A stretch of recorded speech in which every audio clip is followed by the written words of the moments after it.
हरिहर गांव में रहने वाला गोपाल जयपुर शहर के बड़े होटल में कुक का काम करता था, लेकिन रिसेशन के चलते उसकी नौकरी चली गई और वो शहर से वापस अपने गांव आ गया।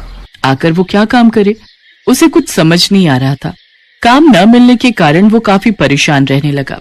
तभी उसके पड़ोस में रहने वाला दीनलाल काका उससे कहता है, अरे भाई गोपाल, इतना परेशान होने की जरूरत नहीं है। भगवान ने चाहा तो सब ठीक हो जाएगा। क्या ठीक हो जाएगा काका? इस गांव में कौन सा कभी कोई होटल खुलेगा जहां मुझे काम मिल जाएगा? मुझे तो डर है कहीं मेरी बेटी की पढ़ाई ही ना छूट जाए। अरे घबराओ नहीं, तुम्हारे पास बचत होगी ना। फिलहाल उसी से काम चलाओ और साथ ही साथ कोई काम भी ढूंढते रहो। तभी गोपाल को नई नई सलाह देते रहते थे, पर उसका ना तो कोई काम बन रहा था और ना ही किसी की कोई सलाह काम आ रही थी। बाजार से सब्जी लेकर घर आती उसकी बीवी ममता उससे पूछती है कि क्या हुआ जी, क्यों इतना परेशान बैठे हो? परेशान ना हो तो क्या करूं? कई दिनों से घर पर खाली बैठा हूं। अगर इसी तरह चलता रहा तो धीरे धीरे बचत के सारे पैसे भी खर्च हो जाएंगे। क्या आपको कुछ और काम नहीं आता जो आप कर सके? आता होता तो क्या इतने दिनों से घर पर खाली बैठता? तो शहर में आप क्या काम करते थे जी? अरे इतनी बार तो बता चुका हूं तुम्हें कि एक होटल में समोसे बनाने का काम करता था। तो क्या अब आप भूल गए हो समोसे बनाना? अरे तुम पागल हो गई हो क्या? इतने सालों से सीखा हुआ काम भी कोई भूलता है क्या? तो फिर आप वही क्यों नहीं बना लेते? अरे बॉडम औरत, क्या बनाऊं? समोसे और क्या। मैं अभी बाजार से आ रही थी तो मैंने देखा कि गोलगप्पे वाले के ठेले पर काफी भीड़ लगी हुई थी, तो मैंने सोचा क्यों ना हम भी अपना समोसा बनाने का काम शुरू करें। ममता की ये बात सुनकर गोपाल, जो अब तक बेमन से ममता की बात सुन रहा था, अचानक उठ खड़ा होता है और ममता से कहता है, क्या क्या कहा तुमने? जी मैं तो वो ऐसे ही, मेरे कहने का मतलब था कि आप अपना ठेला तो लगा सकते हो ना। ममता की बात सुनकर गोपाल झट से ममता को गले लगा लेता है और खुश होते हुए ममता से कहता है, अरे ये पहले क्यों नहीं बोला तुमने? ये आइडिया तो मेरे दिमाग में भी नहीं आया। आप मुझसे अपनी परेशानी बांटते ही नहीं थे, हमेशा तो अपने दोस्तों के सुझाव लेते रहते थे। अरे परेशानी में ध्यान ही नहीं रहा कि क्या कहूँ और किससे कहूँ। चलो, पर अब होगा तो वही जो तुमने कहा। बस अब तो कल से ही अपना काम शुरू कर दूंगा। वहाँ होटल में भी सबको मेरे ही हाथ के समोसे अच्छे लगते थे। और हाँ, मुझे तुम्हारी मदद की जरूरत पड़ेगी। हाँ, मैं हूँ तुम्हारे साथ हमेशा। और फिर उसी दिन शाम को गोपाल एक ठेला खरीद लाता है और अगले दिन सुबह अपने घर के बाहर ठेले पर समोसे बनाकर रख लेता है। साथ ही ममता ठेले पर चाय बनाने का काम करने लगती है। अब तुम देखना, ये जो चाय और समोसे की जोड़ी है ना, ये खूब चलेगी। ठेले पर इतना सारा सामान देखकर गांव वाले सोचते हैं कि वो गांव छोड़कर जा रहे हैं। अरे गोपाल बेटा, इतना हताश नहीं होते। आखिर कहाँ जाओगे अपना गांव छोड़कर? अपनी जन्मभूमि छोड़कर भी भला कोई जाता है क्या? हाँ गोपाल भैया, ममता बहन, हमें बिल्कुल भी अच्छा नहीं लगेगा आपके बिना। आप फिक्र मत करो, हम सब मिलकर आपके लिए कोई ना कोई काम ढूंढ निकालेंगे। अरे नहीं नहीं, ऐसी बात नहीं है, आप सब गलत समझ रहे हैं। क्या गलत समझ रहे हैं? ठेले पर इतना सारा सामान लेकर खड़े हो तुम लोग, हैं? आखिर माजरा क्या है? अरे सुनिए तो आप सब, ये देखिए, ये है कढ़ाई और इसमें है समोसे और साथ में बन रही है गरम गरम चाय। हाँ, पर है तो सब रसोई का सामान ही ना। आप सबको तो पता ही है ना, ये कब से घर पर खाली बैठे हैं। तो अब ये लगाएंगे समोसे का ठेला और मैं बनाऊंगी गर्मा गर्म चाय। है ना कमाल का आइडिया? ये सुनते ही सब लोग खुश हो जाते हैं। अरे वाह, अब तो मतलब हमें मजेदार समोसे खाने को मिलेंगे। जी हाँ, और वो भी शहर के कुक के हाथ के। हाँ, मैं बिल्कुल वैसे ही समोसे बनाऊंगा जैसे मैं वहाँ होटल में बनाया करता था। सब लोग उंगलियां चाटते रह जाया करते थे। चलो भाई गोपाल, अब क्या बातों से ही पेट भरोगे या अपने समोसे भी चखाओगे? हाँ, अभी लो। समोसे तो कब से तैयार है, पर तुम ही लोगों की बातें खत्म नहीं हो रही। और फिर सभी जोर जोर से हंसने लगते हैं। गोपाल और ममता फटाफट चाय और समोसा गर्म करके सबको देते हैं। समोसे का स्वाद सबको इतना भाता है कि सब लोग उंगलियां ही चाटते रह जाते हैं। अरे वाह गोपाल भैया, बहुत ही स्वादिष्ट समोसे हैं। ऐसे समोसे तो मैंने आज तक नहीं खाए। हाँ भाई गोपाल, बात तो है तेरे समोसे में। चल अब जल्दी से बता कि कितने पैसे हुए हम सबके। अरे नहीं काका, आज मेरे ठेले का पहला दिन है, तो पहली बार की चाय और समोसे आप सबको मेरी तरफ से फ्री। पैसे आप अगली बार से दे देना। दोनों अगले दिन फिर सुबह सुबह अपना ठेला लगाने चल पड़ते हैं। थोड़ी ही देर में अच्छी खासी भीड़ इकट्ठी हो जाती है। कोई 2 समोसे मांगता तो कोई 10 समोसे पैक करवा कर ले जाता है। कुछ दिनों में गोपाल और ममता का काम अच्छे से चलने लग जाता है और उन्हें अच्छी खासी आमदनी होने लगती है। आइए आइए, 5 रुपए का एक समोसा पाइए। अरे आज पैसे ले रहे हो क्या? हाँ काका, अब रोज रोज तो मुफ्त नहीं दे सकते ना। गोपाल का 5 रुपए का समोसा सभी गांव वालों को बहुत भाता है और धीरे धीरे उसके समोसे की चर्चा आसपास के गांव तक भी फैल जाती है। दूर दूर से लोग आने लगते हैं। एक दिन समोसे के लिए आलू कम पड़ जाते हैं और भीड़ अच्छी खासी होती है। अरे अब क्या करें ममता, मुझे तो घबराहट हो रही है। अरे आप परेशान मत हो, मैं समोसे में कम आलू भर देती हूँ। नहीं नहीं, ये ठीक नहीं होगा, हम समोसे के लिए मना कर देते हैं। नहीं, बिल्कुल भी नहीं। अगर एक बार मना कर दिया तो फिर कोई भी मुड़कर ठेले पर वापस नहीं आएगा। गोपाल को कुछ हद तक ममता की बात सही लगती है और वो कम आलू भरने के लिए मान जाता है। वो डरते डरते सबको समोसे देता है और सोचता है कि कोई कुछ न कुछ जरूर बोलेगा, पर कोई कुछ नहीं कहता और उन सबको समोसे मिल जाते हैं। अरे ममता, ये कैसे हुआ? किसी ने भी समोसे में कम आलू की शिकायत नहीं की? ये तो मेरे हाथों का कमाल और दिमाग की चतुराई है। मतलब मैं कुछ समझा नहीं। मतलब ये देखो, मैंने समोसे का आकार छोटा कर दिया था और किसी को पता भी नहीं चला।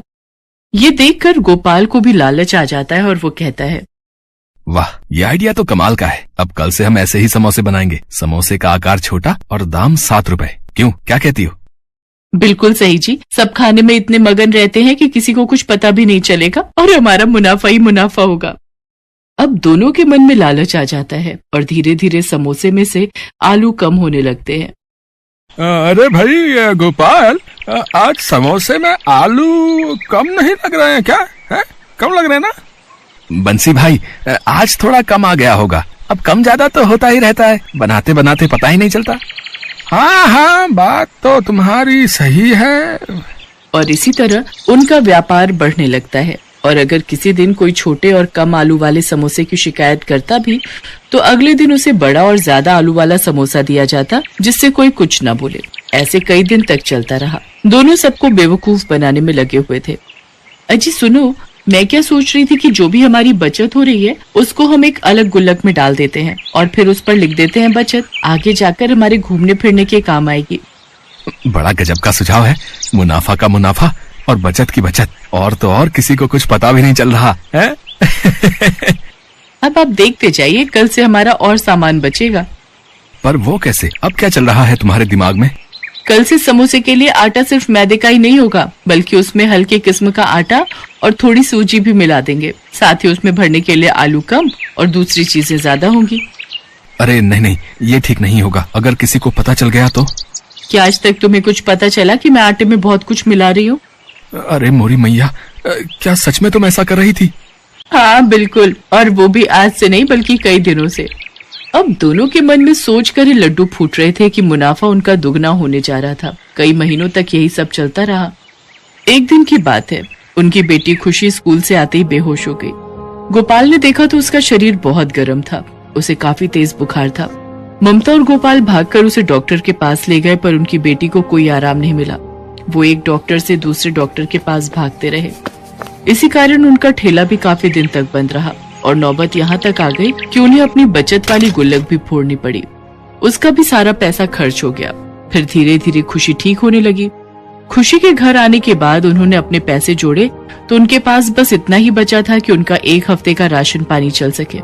इसके बाद गोपाल को अपनी गलती का एहसास होता है और वो ममता से कहता है, देखा ममता, हमारी गलती की सजा हमारी बेटी को भुगतनी पड़ी। बेईमानी से कमाया हुआ पैसा जिस पर हमने बचत लिखा हुआ था वो तो खर्च हुआ ही हुआ, साथ ही इतने दिनों तक जो हमारा ठेला बंद रहा उसका नुकसान अलग। जी आप बिल्कुल सही कह रहे हो, ये हमारी गलती का ही नतीजा है।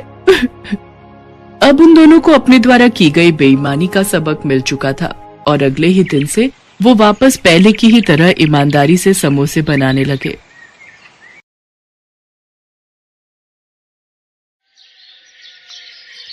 ये कहानी है जग्गी पकौड़े वाले की।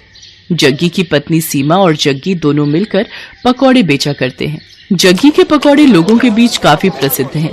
जो एक बार उसकी दुकान में आता है वो बार बार आना चाहता है। पकौड़े खा लो, पकौड़े, गर्मा गर्म पकौड़े, प्याज के पकौड़े, आलू के पकौड़े, मिर्ची के पकौड़े। एक बार खाओगे बार बार आओगे। राजू और उसके दोस्त दिनकर को आज पकौड़े खाने का मन हुआ तो वे नुक्कड़ के पकौड़ों की सबसे फेमस दुकान यानी जग्गी पकौड़े वाले की दुकान की ओर बढ़ चले। आज सही समय पर निकले हम दोनों, नहीं तो जब तक जग्गी की दुकान पर पहुंचते थे उसकी दुकान के सारे पकौड़े खत्म हो जाते थे। आज तो जमकर पकौड़े खाऊंगा। जग्गी के मिर्च वाले पकौड़े तो इतने स्वादिष्ट होते हैं भाई कि क्या बताऊं यार। एक बार मेरी बीवी मुझसे नाराज चल रही थी, उस रोज मैं उसके लिए जग्गी के पकौड़े ले आया। अरे राजू भाई क्या बताऊं, एक वो दिन है और आज का दिन है। मेरी बीवी मेरे से ऊंची आवाज में बात तक नहीं करती, नाराज होना तो छोड़ ही दो। राजू और दिनकर बातें करते हुए जग्गी की दुकान के बिल्कुल नजदीक पहुंच गए थे। तभी उन्हें दूर से जग्गी की दुकान पर भारी भीड़ दिखाई दी। अरे दिनकर भाई, कहीं आज भी हम लोग लेट तो नहीं हो गए? देख रहे हो जग्गी की दुकान के बाहर लोगों की भीड़। दिनकर दुकान की ओर देखता है, लेकिन एक बात उसे अजीब सी लगती है। उसने देखा कि दुकान के बाहर जितने लोग थे लगभग सभी के हाथ में डंडे थे, कुछ ने पत्थर भी उठा रखे थे। अरे राजू भाई, भीड़ तो दिख रही है, लेकिन भीड़ में लोगों ने डंडे और पत्थर क्यों उठा रखे हैं? कहीं कोई गड़बड़ है क्या? उन्हें कुछ समझ आता उससे पहले लोगों के जोर जोर से चिल्लाने की आवाज आने लगी और सभी गुस्से में कह रहे थे, मारो मारो मारो इसे, छोड़ना नहीं है, मार इसको, मार। उसके बाद दिनकर और राजू ने देखा कि वहाँ खड़ी भीड़ जग्गी को दुकान से खींचकर बाहर निकाल रही है। बाहर निकल। आज हम तुम्हें तुम्हारी हरकतों की वो सजा देंगे कि तू जिंदगी भर याद रखेगा। ये कहकर भीड़ में खड़े एक आदमी ने डंडे का जोर का प्रहार जग्गी पर किया। जग्गी दर्द से कराहने लगा।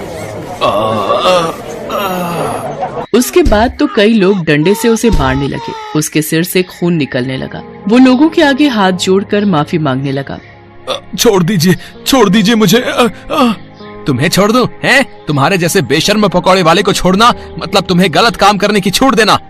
ये कहकर भीड़ में से ही एक आदमी ने अपने हाथ में लिया पत्थर उठाया और उसकी ओर तान दिया। ये देखकर जग्गी दुकान से निकलकर तेजी से भागने लगा। ये लोग तो मेरी जान ही ले लेंगे, मुझे किसी भी तरह यहाँ से निकलना होगा। जग्गी आगे आगे भाग रहा था और गुस्साई भीड़ उसके पीछे। राजू और दिनकर को अभी भी समझ नहीं आ रहा था कि आखिर ऐसा क्या हो गया कि लोग जग्गी के पीछे पड़े हैं। लोग उसे बेशर्म पकौड़े वाला क्यों कह रहे हैं? लोगों के इस तरह जग्गी पर भड़कने का कारण समझने के लिए कुछ समय पीछे जाना पड़ेगा। 410, 430, 490, 500, आज की कमाई 500। अगर इसी तरह कमाई होती रही तो तेरे लिए चांदी की पायल बनवा दूंगा। अजी मुझे पायल वायल नहीं चाहिए। क्यों, क्या हुआ? हमेशा तो गहने की रट लगाए रहती है। हाँ गहने मुझे चाहिए, लेकिन ईमानदारी के पैसे से। अरे तो मैं कौन सा स्मगलिंग कर रहा हूँ, ईमानदारी से ही तो पैसे कमा रहा हूँ। देखिए जी, ये आपको भी पता है आप कैसे पैसे कमा रहे हैं। पकौड़ों को बनाने के लिए आप क्या करते हैं? अगर किसी को पता लग गया ना तो फिर बवाल हो जाएगा, कोई आपको छोड़ेगा नहीं। अरे तू चुपचाप रह, फालतू की बड़बड़ मत कर। मुझे जैसे बेचना है पकौड़े मैं वैसे ही बेचूंगा। जग्गी बहुत ही बेशर्म इंसान था। वो पकौड़े तो बेचता था, लेकिन बहुत ही गंदे तरीके से। वो पकौड़े के गोलों को पहले अपने गंदे बगल के तले दबाता और फिर पकौड़ियां तलता। उसे ये सब करने में बहुत मजा आता था। ये हो गए पकौड़े के गोले तैयार। अब इसे दबाता हूँ अपने गंदे बदबूदार बगल के तले। ये लो, ये दब गया। अब इसे डालता हूँ कढ़ाई में। ये कहकर उसने पकौड़ों को कढ़ाई में डाला। कढ़ाई से निकलने के बाद उसने पकौड़ों की ओर गौर से देखा और मन ही मन मुस्कुराते हुए बोला, ये लो, ये हो गए मेरे असली पकौड़े तैयार। सीमा, मुझे और बेसन दे, मुझे पकौड़ों के और गोले बनाने हैं। सीमा अपने पति को हर दिन ये गंदी हरकत करते देखती और उसे टोकती, लेकिन वो अपनी बेशर्मी से बाज नहीं आता था। अरे ये तो क्या हर दिन चिक चिक करती रहती है, हैं? क्या करती रहती है? मैं कोई गलत नहीं कर रहा। ये तो किताबों में लिखा है कि पसीने की कमाई का मोल ही अलग है, और मैं तो पसीने की ही तो कमाई कर रहा हूँ। मेरे बगल के, यानी मेरे बगल के पसीने की कमाई। अरे वही तो पकौड़ों में स्वाद भर देते हैं और लोग बार बार हमारी दुकान में आते हैं। ले तू भी खा मेरी पसीने की कमाई के पकौड़े। मुझे नहीं खाने आपके पकौड़े, लेकिन मैं अब भी कह रही हूँ आप ये बेशर्मी छोड़ दीजिए, नहीं तो ये एक दिन आप पर ही भारी पड़ेगी।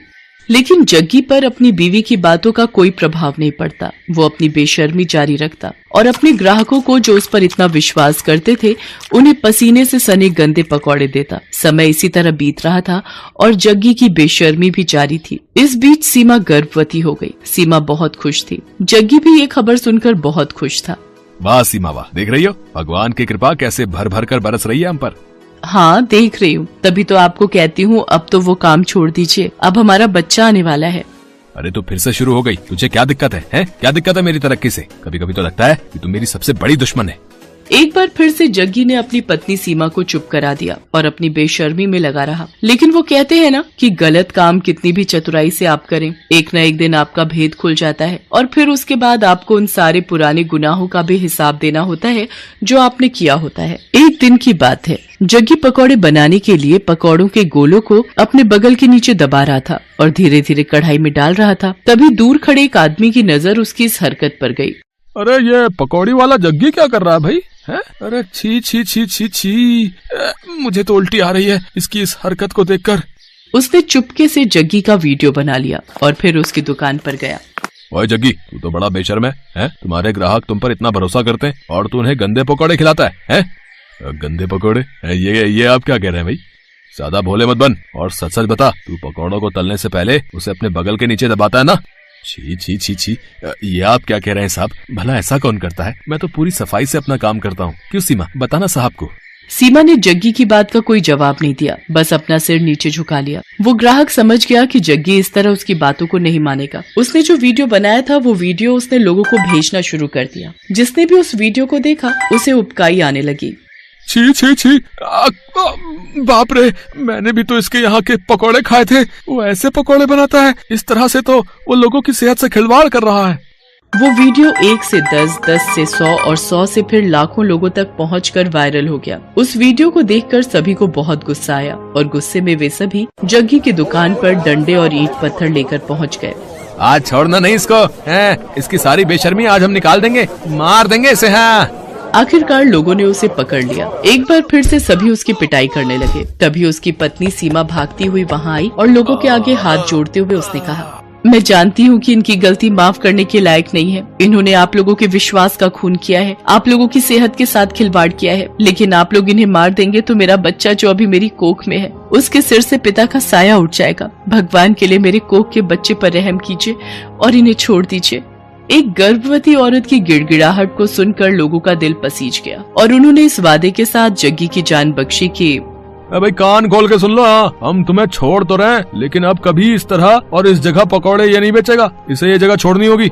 सीमा ने उनसे वादा किया। जग्गी को वो जगह छोड़नी पड़ी। जग्गी को बार बार उसकी गलतियों के लिए आगाह किया जा रहा था, लेकिन वो अपनी आदत से बाज नहीं आ रहा था और एक दिन उसी आदत के कारण न सिर्फ उसकी जान पर बनाई बल्कि उसे अपनी वो जगह भी छोड़नी पड़ी जहाँ उसकी दुकान बहुत चलती थी। आज जग्गी जहाँ भी अपनी दुकान लगाने की कोशिश करता है, उसके पुराने कर्म उसकी राह में आ जाते हैं। अब उसे अपनी करनी पर बहुत दुख होता है, लेकिन वो कहते हैं ना कि अब पछताए होत क्या जब चिड़िया चुग गई खेत।